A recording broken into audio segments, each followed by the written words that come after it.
Welcome to the weekly market recap with SC Securities. Let's have a look at the latest developments in the Sri Lankan economy and financial market.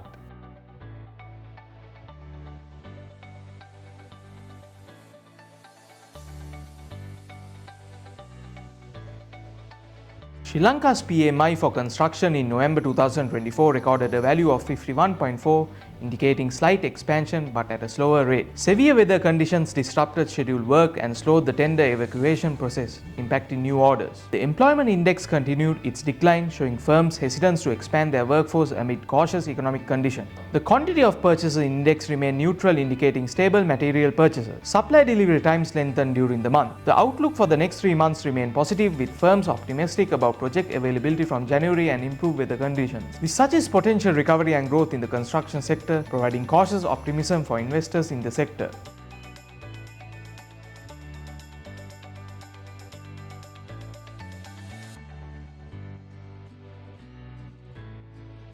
Fitch Ratings upgraded Sri Lanka's long-term foreign and local currency IDRs to CCC+ from RD, aligning it with its bond ratings for governance links and step-up bonds. These ratings are sensitive to changes in Sri Lanka's fiscal performance, especially regarding government debt and foreign exchange reserves. Factors that could lead to a downgrade include higher government debt and fiscal deficit, while a positive rating action could result from a successful fiscal consolidation and economic growth. Meanwhile, S&P maintained its SD sovereign rating, citing ongoing debt restructuring, including a bond issued by Sri Lankan Airlines. S&P emphasized the stable outlook for local currency ratings but highlighted risks including inflation and fiscal pressures.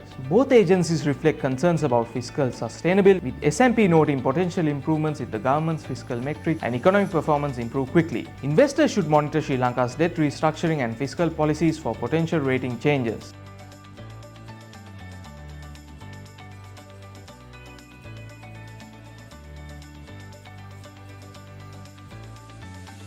Sri Lanka's gross official reserves rose to $6.5 billion by November 2024, a significant increase from $4.4 billion at the end of 2023, indicating a continued recovery in foreign exchange holdings. The reserves include a swap facility with the People's Bank of China, although its usability is subject to conditions. In November, Sri Lanka's central bank made net foreign exchange purchases amounting to $327 million, further bolstering its external buffers. As of end November, the GOR provided an import cover of 4.2 months, including the People's Bank of China swap. This increase in reserve signals an effort to stabilize the country's external finances. The improved import cover is a positive indicator for investors, suggesting a better capacity to manage external obligations. However, the conditionality on the PBOC swap remains a potential risk to the full usability of these reserves. Investors should monitor the country's reserve levels and foreign exchange policies for ongoing signs of fiscal stability.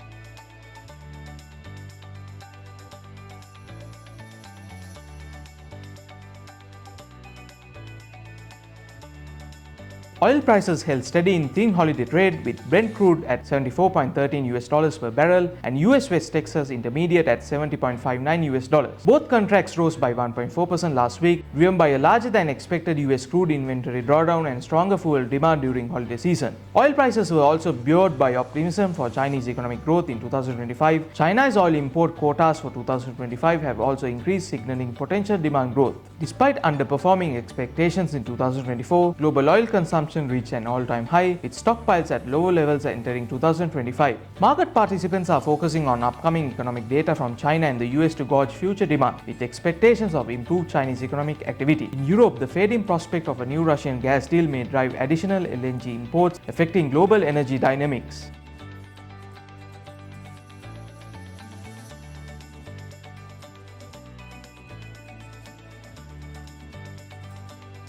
With the recent Treasury-bill auction, the 91-day T-bill rate stands at 8.55%, down by 7 basis points. The 182-day T-bill rate stands at 8.72%, down by 5 basis points, and the 1-year T-bill rate stands at 8.94%, showing down by 2 basis points compared to the previous week. Thank you for watching, and we'll be back next week.